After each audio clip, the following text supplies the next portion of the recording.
तो ये movie release हुई थी 2014 में, तो हम जब भी प्रेजेंट टाइम बोले तो 2014 समझ जाना। अब हमें ये फैमिली ट्री समझना होगा। नागेश्वर राव का एक बेटा है नागार्जुन, और नागार्जुन के दो बेटे हैं, नाग चैतन्य और अखिल। अब आता है इस फिल्म के सेकंड पार्ट के मेन कास्ट पे।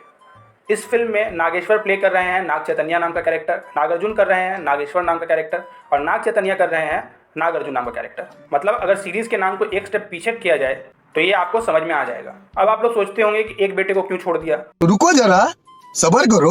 और दो हीरोइन हैं जिनका नाम है अंजलि और प्रिया, और यहाँ पे क्लॉक टावर विलन से साइड हीरो बन चुका है। तो आओ शुरू करते हैं अपने स्टाइल में।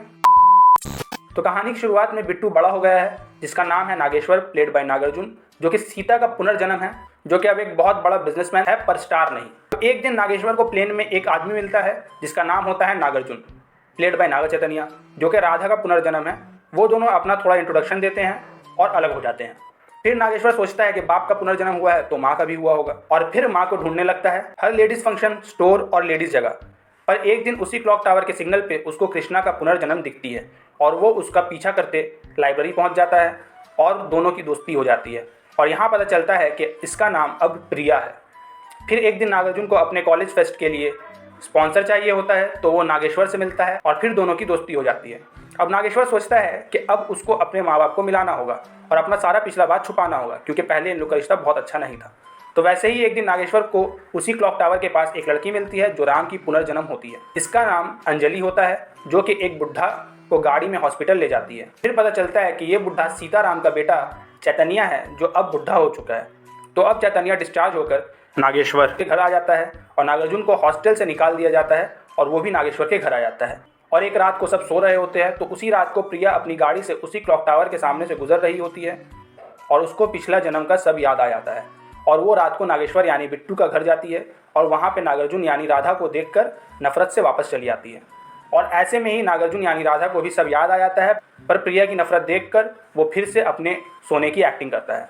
अब अगली सुबह नागेश्वर अंजलि से मिलने के लिए तैयार होकर रहता है, और नागार्जुन दोनों के बीच का मैटर समझ जाता है और उसको डांस करने का प्रपोजल देने के लिए कहता है। इसके लिए तुम्हें सालसा का डांस सीखना होगा। और इससे नागेश्वर को आइडिया आता है, और वो एक inter college dance festival organise करवाता है, और डांस मास्टर को नागार्जुन और प्रिया की जोड़ी बनाने को कहता है।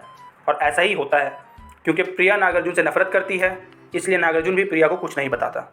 लेकिन फिर प्रिया कॉलेज जाना छोड़ देती है, और अब नागेश्वर के बर्थडे पे नागार्जुन प्रिया के लिए कुछ सरप्राइज प्लान करता है, और वहाँ वो दोनों एक हो जाते हैं। वहीं चैतन्य नागेश्वर को सीता की कार गिफ्ट करता है, और अंजलि नागेश्वर को कपड़ा गिफ्ट करती है। तो अब नागेश्वर और अंजलि को भी पिछला जन्म का सब याद आ जाता है। अभी सबको सब याद आया है, लेकिन एक जनरेशन ने दूसरे जनरेशन को कुछ बताया नहीं है। अगले दिन फिर 14 फरवरी आ जाती है, और नागार्जुन और प्रिया मंदिर के लिए कार में निकलते हैं, पर फिर से कार का ब्रेक फ्लूइड लीक है, मतलब ब्रेक फेल। ठीक 10 बजे यहाँ पे वो 4 साइंस होते हैं, मतलब मछली का रुक जाना, नागेश्वर यानी बिट्टू को फ़ोन आना, हाथ से ग्लास गिरकर टूट जाना और दिया बुझ जाना। तो वो जल्दी से अंजलि को आवाज़ लगाता है। अंजलि चैतन्य का बुखार चेक कर रही थी। जल्दी में अंजलि से थर्मोमीटर गिरकर टूट जाता है, और नागेश्वर और अंजलि गाड़ी में बैठते हैं। अब चैतन्य को भी वही 4 साइंस दिखते हैं, कुत्ते का भौंकना, कैलेंडर गिरना, पैर में थर्मोमीटर चुभना और बुखार होना। तो वो भी नीचे जाता है और एक बाइकर से हेल्प मांगते हुए उसी टावर की तरफ जाने लगता है। और यहाँ नागेश्वर नागार्जुन की गाड़ी को किसी तरह रोक लेता है, और अब सब एक जगह खड़े ही थे कि क्लॉक टावर में 10:20 हो जाते हैं, और एक ट्रक ड्राइवर पीकर चला रहा था, और वो उनको ठोकने ही वाला था कि वो बाइकर खुद को और चैतन्य को गिरा देता है और अपनी बाइक को ट्रक के नीचे दे देता है, जिससे ट्रक का डायरेक्शन डाइवर्ट होकर रेलिंग से टकरा जाता है, और यहाँ पे सब फिर से एक हो जाते हैं। अब फाइनली वो बाइकर अपना हेलमेट उतारता है, तो वो होता है अखिल, रियल लाइफ नागार्जुन का छोटा बेटा। अब कहानी यहाँ पे ख़त्म हो जाती है। वैसे इसमें भी बहुत सारे इलॉजिकल सीन्स थे, और स्टोरी की वजह से उसको नेगलेक्ट कर दिया। तो आप लोग वीडियो को लाइक और चैनल को सब्सक्राइब करके वीडियो को आगे बढ़ा दो।